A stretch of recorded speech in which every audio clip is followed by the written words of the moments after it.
For this edition of the SIHH, we're going to introduce something a little bit different because we've always asked external journalists or partners or people that we like to comment the top 5. But this time we're going to do our own top 5, the top 5 of the Watches TV. So, Louis, tell us what is the first choice?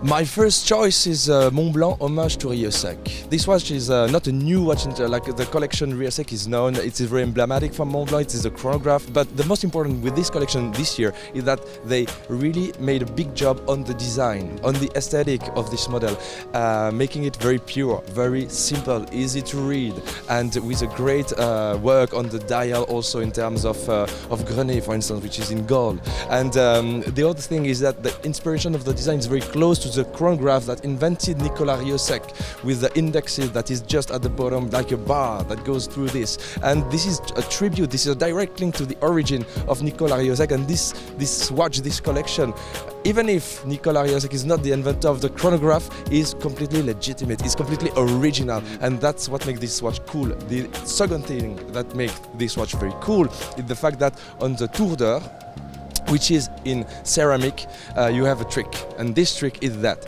the company Montblanc succeeded in introducing numbers in superluminova inside.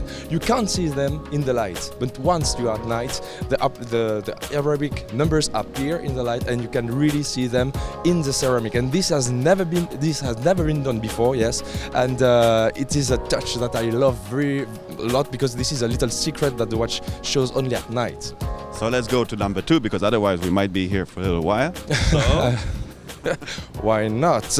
Yeah, that's when you love watches, you know, you can start speaking about that without stopping. It's crazy. No, number 2 is Alangaunzene Tourbillon 1815. Why? Because there is a stop second and zero reset system inside, meaning you pull the crown and the chronograph stops and the second hand goes directly to 0, which is a great chronometrical instrument, which is the base of measuring time, because tourbillon has been invented for more precision and to really for the consumer to check if the watch is precise. This watch, you can really just listen to the, call the hour on your telephone, and set the time directly at the good time. And this is a little trick that I really appreciated. Quite geek, quite good. Good. So, number 3. Number 3 is the Vacheron Constantin Malt Tourbillon Skeleton. Very beautiful.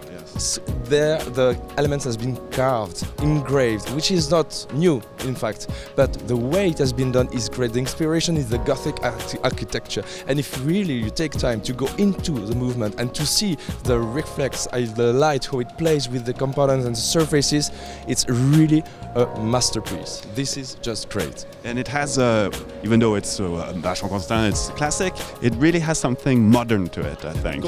Completely contemporary, completely actual, completely even new. And this is a new way in métier d'art. Métier d'art, we knew that you have the engraving, you have the enamel, you have the skeletonized, but how do you interpret it now as a brand? And Vacheron Constantin did a great job in this, showing a real personality. Yeah, that's very true.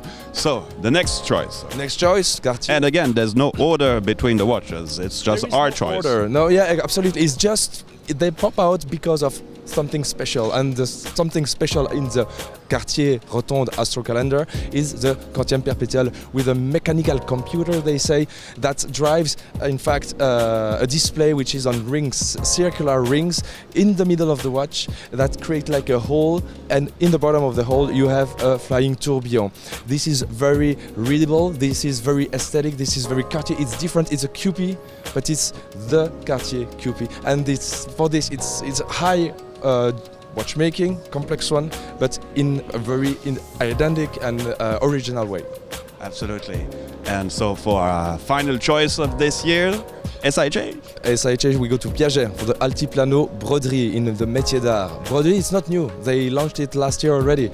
But it's the first year I could really have it under my eyes, and it's just so fine, it's just so precise. The nuances, the balance between the colors is absolutely crazy. You feel like you have the petals of the flower just in front of your eyes. So it's a piece of poetry, really. And the people who make that, the lady who really make the job, is also an exceptional person that is completely involved in her art, that she loves it, and you can feel it. I could interview her, and that's why I can say that. In fact, it's really completely authentic, pure, and beautiful.